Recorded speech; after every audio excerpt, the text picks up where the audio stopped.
हां, तारा ठीक आहे ना? हो हो हो. नाही, त्यानंतर थोडी घाबरली होती, पण शी इज मच बेटर.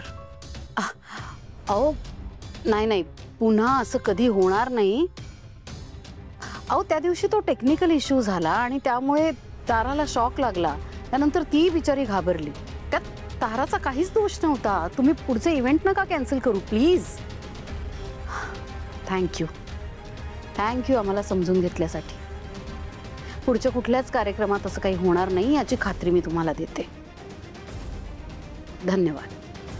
हो.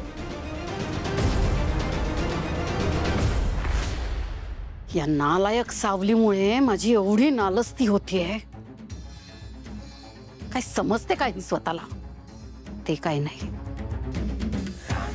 हिला आता हिची जागा दाखवायची वेळ आली आहे. तुझे पंख कसे छाटून टाकायचे ना ते या भैरवीला चांगलंच कळतं.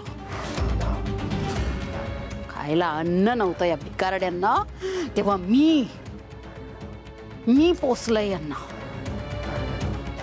आणि आता माझ्याच लेकीच्या जीवावर उठलेत.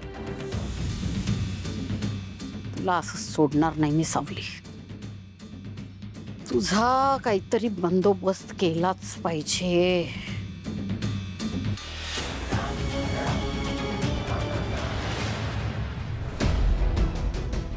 मॉम येत आहेत ते. हां हां मॉम बोल ना. तारा, औक्षणाचा ताट आण. हो. काय करतेस? अगं काही नाही, भाडव्याची तयारी चालू आहे. पाडव्याची तयारी? अगं पण तुझा नवरा कुठे ठिकाणावर आहे? तो जाऊन बसलाय लंडनला आणि तू काय पाडवा करतेस? बरं एक सांग, ती मूर्ख सावली कुठे आहे ना? असू दे, पण तारा तिने आपल्या सोबत काय केलंय हे विसरायचं नाहीस. हा का? काय केलं तिने? काय केलंय? अगं तुझ्या जीवावर उठली होती ती. आणि एवढंच नाही तर आपल्याला फसवून ती कोर्टात निघून गेली सरळ. पण आता आपण काय करणार मॉम? काय करणार म्हणजे? मी करणारच आहे काहीतरी. मी तिकडे येते तारा. अगं दिवाळ सण आहे, तुझी पहिली दिवाळी. लेकीचं कोड कौतुक करायला नको का?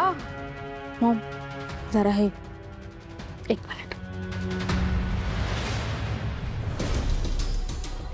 ठीक आहे मॉम, नाहीतरी मला ते खूप बोर होत आहे. पण या सगळ्याचा सावलीशी काय संबंध? संबंध कसा नाही?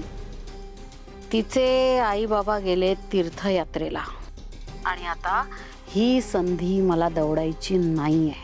मी तिथं येणार आहे आणि तुझ्या सोबत सावलीला पण माहेरपणाला इथं घेऊन येणार आहे. आणि त्याने काय होईल ते तुला इथं आल्यावर कळेलच. फक्त एक, मी जे जे सांगेल, जसं जसं सांगेल त्याला होला हो म्हणायचंस. कुठलाच बावळटपणा करायचा नाही. कळलं? कळलं. आलेच मी.